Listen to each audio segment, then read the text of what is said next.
So, Elon Musk, he's threatened to get involved with video games. Oh dear.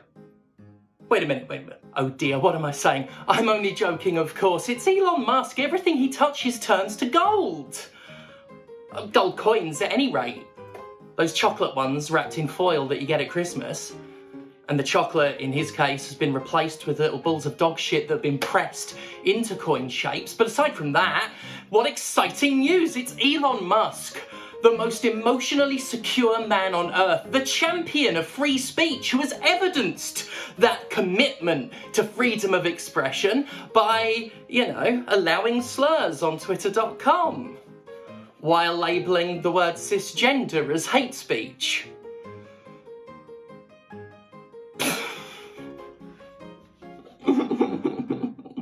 Oh, the man's a prick. More plastic than an Auton, less tolerance than a Dalek, and about as charming as a Cyberman.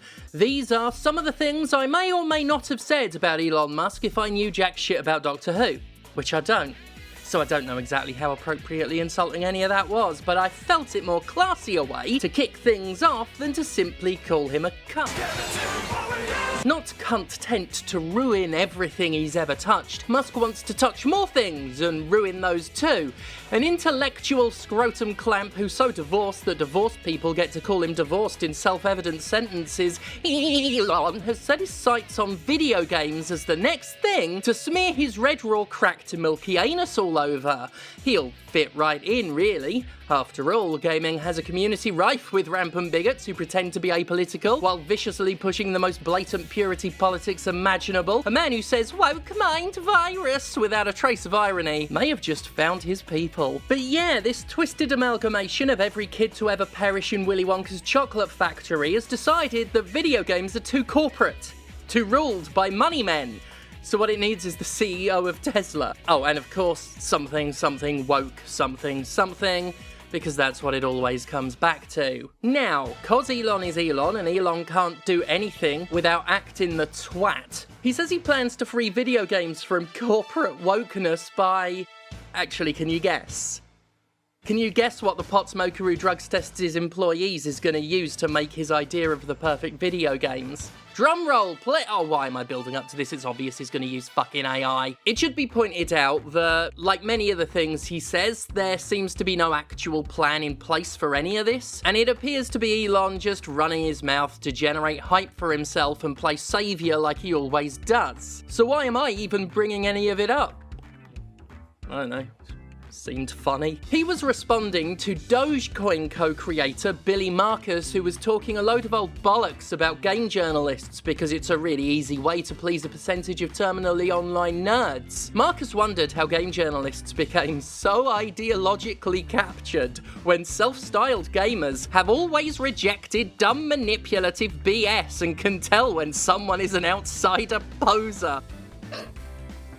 Now this is hilarious for a couple of reasons, not least for the fact that game journalists are the ones who play video games for a literal living, while the anti-woke outrage tourists have spent the past year blatantly trying and failing to co-opt fandoms they aren't part of, and have showed themselves as never having played the games they're acting outraged about. From Monster Hunter to Silent Hill, these discourse hijackers have demonstrated a near consistent lack of knowledge and experience, almost like they're outsider posers. Not almost like it, literally like, because that's what they are, if that's the vernacular we want to use. As for ideologically captured, last time I checked, it wasn't the writing staff of fucking Polygon.com who curate a list of games too ideologically impure to tolerate the existence of. A list so genuinely fucking mad that having a woman holding a sword is enough to label it tainted by wokeness. I don't know, I feel like thinking it's okay for Spider-Man to have a pride flag in the background is a bit less politically charged than zealously maintaining a list of games with background details that offend your political sensibilities. If you ask me who the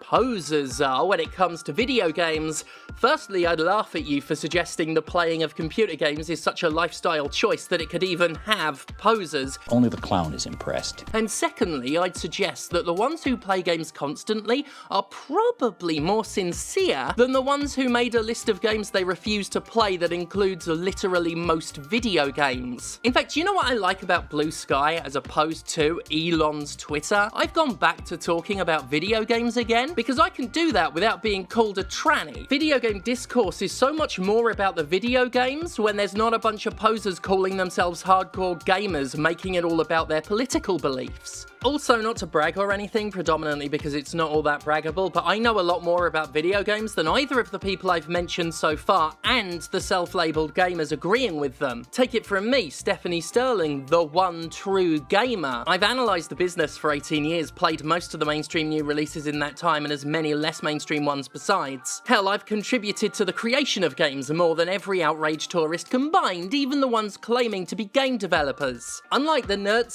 whining about the remake, you're not going to catch me getting incredibly basic facts wrong about Silent Hill 2, because that's actually my favourite game, and I know what I'm fucking talking about. Also, here I am still talking about Silent Hill 2, even though it's no longer the outrage du jour, whereas everyone who was whining about the trauma victim not being fuckable enough for them has already moved on to visit the next stop on the outrage tour. Some of us actually care about the medium as something other than a political prop. I am the best gamer. I cut my teeth on the Spectrum, the Commodore 64, with games most of the reactionary set will have never fucking heard of. Whizball, Seymour. Hell, I bet I'm the only one here who avidly played James Herbert's The Rats. How far into each scenario of James Herbert's The Rats did Elon get? What I mean to say is that I was here first. That's something that gets forgotten. A lot of the people being called outsiders were here first. And I'm tired of right-wing reactionaries pretending they're the old guard when they're simply fucking not. And I'd prefer it if they got out of my fucking community, because it's way more mine than theirs. Anyway, all of the insincere nonsense about journos was answered by Musk, who smelled an opportunity to grandstand for the joy of those as joyless as himself. And you know what? I'm gonna quote him by quoting PC Gamer's quoting of his quote, because I would literally have just said the same kind of thing and they got to say it first. Too many game studios that are owned by massive corporations, said Musk, the owner of X, SpaceX, and Tesla, whose personal net worth is somewhere north of $322 billion. XAI is going to start an AI game studio to make games great again. Yep. Yes, he actually said, make games great again. He said that using his words. Words that he thought were smart and cool to say. What a twerp. The sheer mental disconnect required to tout a corporation as the solution to corporations is... well, actually, it's just business as usual for anyone with corporate interests, isn't it? It really speaks to how low an opinion people like Musk have of their audiences that they consider them stupid enough to not notice the absurdity of the claim. Make no mistake, he thinks you're all stupid fucking dickheads. Then again, his fans buy Cybertrucks, so it's almost hard to fault him for his opinion here. I will offer this to the man's credit. At least he recognises that no human with experience and ability would make the kind of games he wants. He clearly understands that a soulless algorithm with no sense of context or culture is the only way to make a game ideologically pure enough for the people who have called so many things woke, they've left themselves with almost no media to enjoy except that made by a jumble of repurposed plagiarism masquerading as intelligence, or rather being masqueraded as intelligence by tech bros, because it's not capable of masquerading as intelligence itself, because it's incapable of action, agency, or thought. What's funny though is that if AI could make a game, which it can't, but if AI could make a game and was left to its own devices, it would probably make a woke game. After all, AI can't work without stealing existing content, so all it can do is reflect a medium that's been deemed so woke it needs AI to rescue it. Of course, this is all moot anyway, because the best AI has managed so far is to quote-unquote generate glorified slideshows that snake oil salesmen have labelled games. I'm not quite sure how making a spiritual successor to Plumbers Don't Wear Ties is going to make games great again, well, I guess aside from the undercurrent of misogyny, which for Elon and his pals would be the main draw. I don't need to go over why regurgitative AI, aka plagiarism laundering, is terrible. Not again. To anyone who isn't a con merchant, it's an objectively terrible thing, an energy-hogging waste of municipal water. It would rank a 10 if the infertility of goose eggs could be numerically rated. Elon Musk is a Pathetic little man, who had to become a billionaire in order for more than 0 people to so much as feign admiration for him. I'd call him living proof that money can't buy happiness, except I'm pretty sure that to call what he does a living suggests a level of fulfillment that he's routinely demonstrated himself incapable of feeling. In fact, achievement itself seems far beyond the grasp of the little monster, as crediting himself with the accomplishments of others is his entire stock and trade. He's a billionaire after all, and I know some of the gamers TM love to turn their mouths into testicular bird baths for him, but I would urge them to remember that many of them hate Activision's apex predator Bobby Kotick for pretty much the same reasons they should hate Elon. The greed, the exploitation, the only real talent being able to monetize one's own terminal lack of talent at the expense of others, and of course, if Elon goes through with his threat,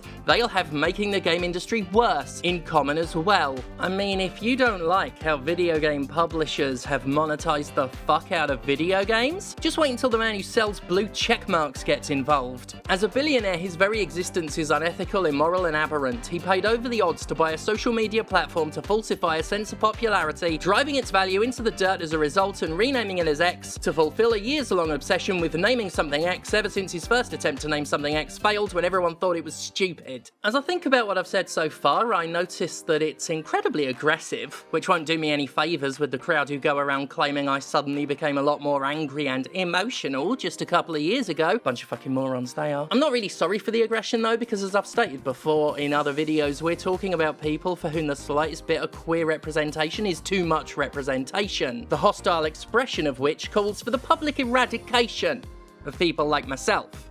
The anti-woke nerds quite genuinely want people like myself erased from public view, from public life. When the argument is that trans characters aren't allowed to be in a single video game, and that is what the argument is, along with all the other arguments they make for why other marginalised people shouldn't be in video games, civility kind of goes out the window, doesn't it? One of the swiftest responses to my video about right-wing nerds being fake gamers was a sarcastic, "Anyone who disagrees with me is a fake gamer." Fuck off, bitch. It's not a disagreement. Stop framing what you're doing as disagreements. If you can't bear one single character with they-them pronouns, you're arguing against non-binary people. Full stop. Not just arguing against them being in games, because if you're arguing against them having any representation in games, your problem is with them. Same goes for every other problem you have, whether you're lying about anyone who isn't white existing in medieval times to justify hating that, or attacking queer developers for making queer games for queer audiences, even though that's what you told queer people to do over 10 years ago. We've long passed the point where hiding behind the intellectual cowardice of political correctness has gone too far, holds any fucking water. The anti-wokers' hatred of people who aren't exactly like them has gone way too far for that. The intolerance is at such an extreme that to point at anyone else and say they've been ideologically captured is nothing but rampant hypocrisy on their part. And they're still too spineless to just admit that they hate us and want us to fuck off and die. There are people who think it's woke to portray a woman as capable of combat in a fantasy setting, and that's just plain hatred. Hatred and dumbassery. And it means more Golden Axe for me. Oh, Golden Axe is a video game, by the way. I know most of the right-wing infiltrators hanging around Games Discourse haven't heard of most of those. Ooh, and if you're mad at me for saying any of what I've said, please remember what y'all told me when you said I couldn't criticise Scott Cawthon for donating to anti-LGBTQ politicians. It's just opinions.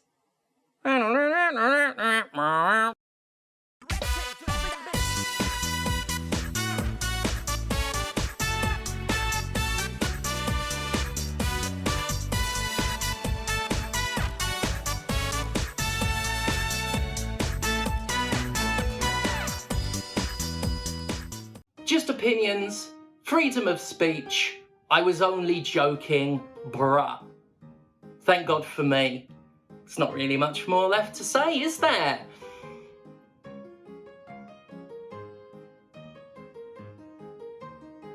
No, there really isn't. We're done. Bye.